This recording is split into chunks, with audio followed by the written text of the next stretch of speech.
All right, what up YouTube? So I figured down here in Miami, what better to talk about at DecentralCon than why I'm so bullish on Kadena.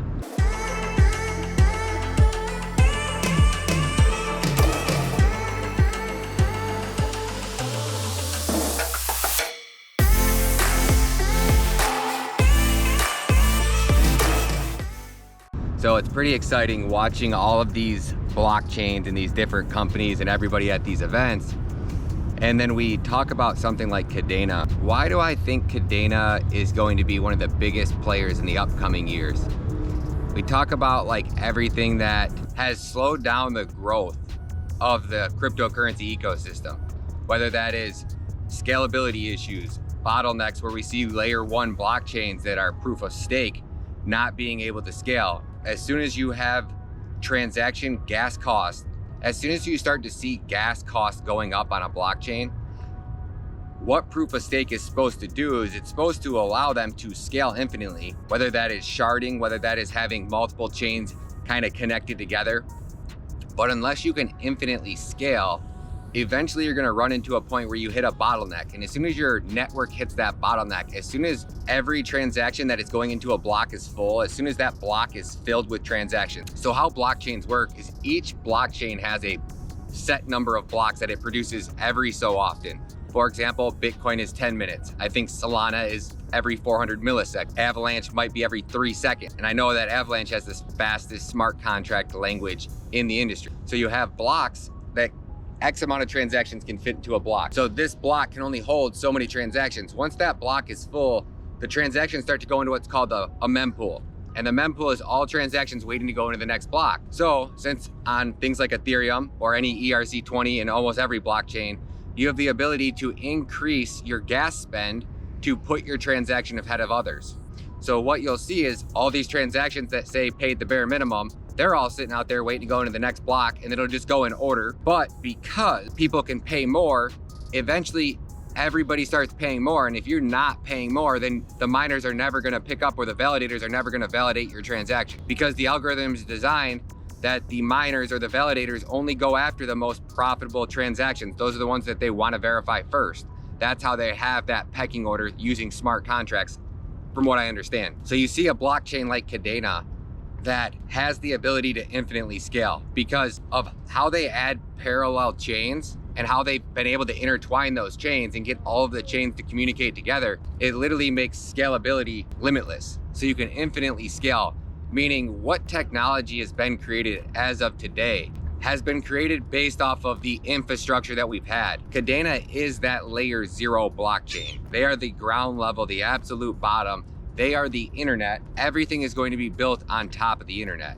So if you just think of it that way, like what would the industry look like today if Ethereum could have scaled? Would we have a Solana? Would we have an Avalanche? Would we have a Polygon?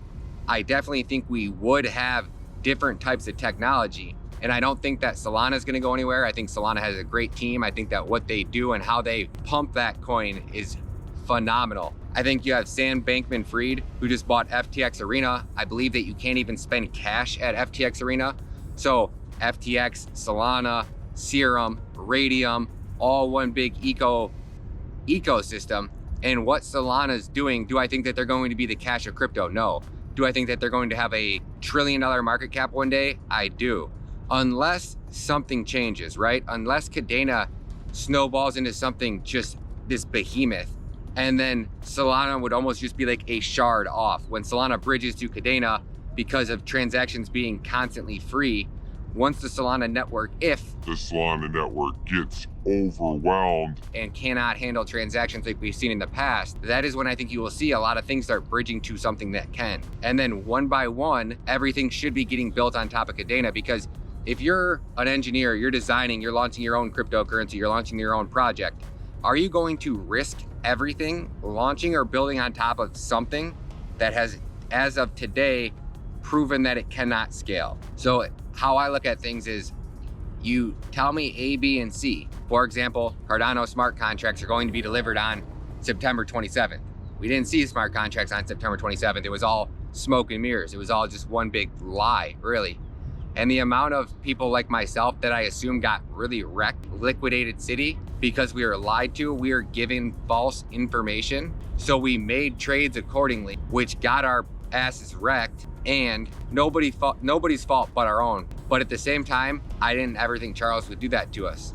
I really never, I thought when Charles said, hey, smart contracts are coming on September 27th, we got huge, massive news coming on October 28th, all of these things, A, B, and C, and none of them happened. So that's where I'm kind of like, okay, this is why Kadena is going to be the biggest player in the game. Now, if Kadena launches CADX and things are getting built on top of Kadena properly, and they are building that ground level infrastructure that is going to revolutionize the industry, everything from what they're doing with NFTs and digital artwork and how everything is actually basically put on chain. As much information that needs to be on chain is put on chain. So in like 2017, it was pretty much like people were just putting everything on chain just to put it on chain. And then we realized, okay, hey, maybe some of this nonsense we don't need to put on chain. We don't need to clog up the network with stuff that's just not critically important to be on chain. So certain data you can leave off chain, but the very important key pieces of data that should always be on a chain, Kadena has went above and beyond to make sure that that information is actually stored on the blockchain in a multi-chain, multi-sig smart contract language called PACT, right?